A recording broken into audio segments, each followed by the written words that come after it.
Hey guys, welcome to the video. Tell me, have you ever wondered why your Ultramarines seem a little boring?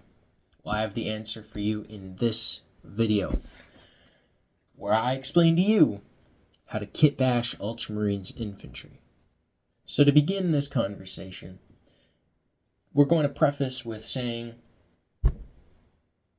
the Games Workshop box art and the actual Ultramarine style is completely different. They're two different things.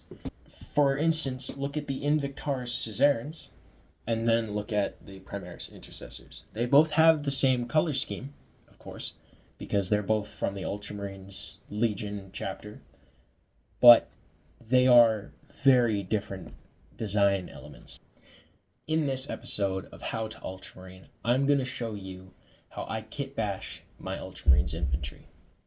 I'm going to go through how I organize my parts, how I choose interesting parts, and how I know when to stop adding details to a single miniature. Let's get into it. So to illustrate to you all of the points that I'm going to make in this video, and to show you how I kit bash Ultramarines, I'm going to be using this Infernus squad that I have laying around from stripping my Black Templars army. And I'm also going to turn these Black Templars into Ultramarines, as they are very Black Templar coded right now. I organize my kit bashing parts into two categories. The first is the mixed bits bin. I throw all manner of parts from various kits in this bin. It's very close to a classic bits box. It's really handy for on-the-fly kit bashing. Then I have two repurposed tackle boxes for organizing specific pieces. These kinds of containers are better for future projects, categorizing unit and chapter specific parts, and saving interesting, flavorful bits for characters and otherwise. So the next step is how to choose interesting parts. For interesting parts for Ultramarines, there are many ways to decide which interesting parts you want to use. The more interesting, the better, because Ultramarines are very design-oriented. The best kind of parts for Ultramarines are stuff like the sword found in the Black Templars upgrade sprue. It's got lots of filigree, and it's got an Aquila on it. You also want to have lots of chapter icons, because the Ultramarines are very proud of who they are. So stuff like the knife from the Ultramarines upgrade sprue is perfect. Ultramarines shoulder pads, such as the shoulder pads from the Invictaris Caesarans kit, are perfect. And generally, any kit that has an Ultima in it will do well in this regard. I find it's best to go for parts that are chapter Ultimas, terges, back banners, and loincloths.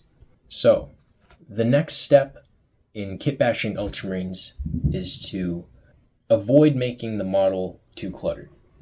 Make sure to hold the model away from yourself, at least a foot or two, and just make sure you can see the entire model, because usually when we're kit bashing, we keep it like right here, and we're looking at it very closely.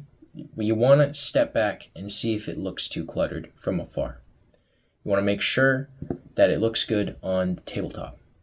A good way to help yourself with this step is to compare your miniature to online resources such as images and forums that have other Ultramarine kit bashes. I would generally go for artworks, official artworks, and non-official, because people have excellent ideas about what Ultramarines are that fit into the sphere of the chapter, but don't necessarily always get represented. This step also helps to generate more ideas to continue kit bashing if you want to continue.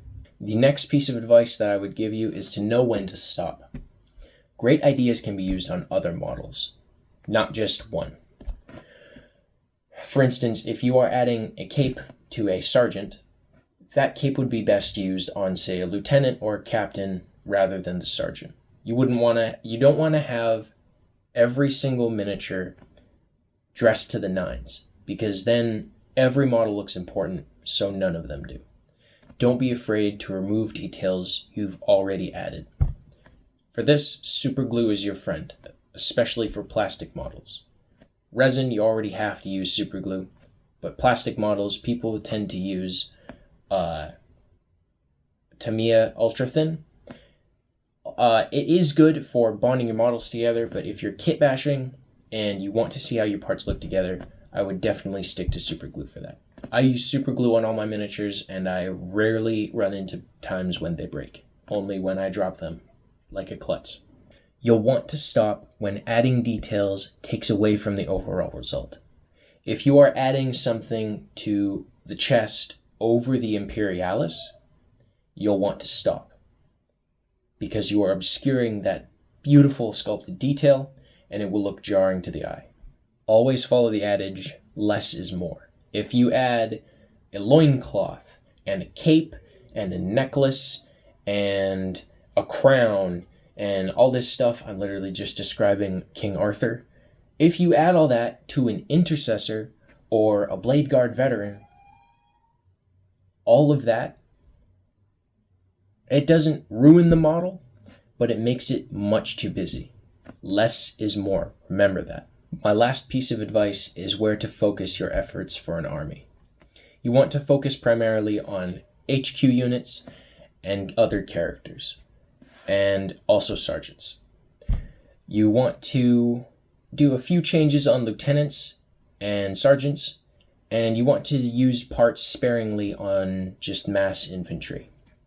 You don't want to waste time or awesome parts on your infantry guys when they could be better used on your HQ, which everybody will see. Everybody wants to look at the leader unit that is charging in rather than the single intercessor that's just going to die to a Necron warrior.